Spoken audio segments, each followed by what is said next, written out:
வெயில் காலத்தில் சரும பாதுகாப்பு அப்படிங்கிற தலைப்பில் சில தகவல்களை பகிர்ந்துக்கலான்னு விருப்பப்படுறேன். இப்போ முதன்மையாக உள்ளது நம்மளுடைய ஆடைகள்.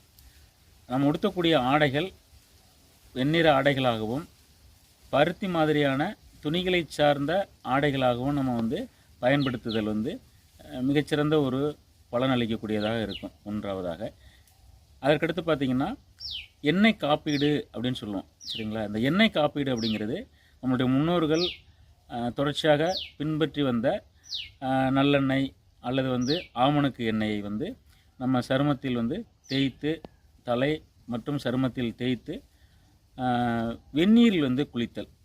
இது எப்போ செய்யணும் அப்படின்னு பார்த்தீங்கன்னா காலை வேளைகளில் இந்த எண்ணெய் காப்பீடு அப்படின்னு சொல்லி நம்ம செஞ்சுக்கணும். அப்படி செஞ்சுட்டு வந்தோம்னா சிறந்த முறையில் சரும பாதுகாப்பு மட்டுமல்லாமல் வெயில் காலத்தில் வரக்கூடிய நோய்களில் இருந்தும் நம்ம தற்காத்து கொள்ளலாம். வெயில் காலத்தில் வரக்கூடிய நோய்கள் அப்படின்னு பார்த்திங்கன்னா மிக முக்கியமாக அம்மை நோய்கள், அதற்கடுத்து பார்த்திங்கன்னா வெயில் காலத்தோடு வரக்கூடிய பனி சார்ந்த சூழ்நிலையில் வரக்கூடிய நுரையீரல் சார்ந்த தொற்றுக்களில் இருந்து நம்ம விடுபட்டு கொள்ளலாம்.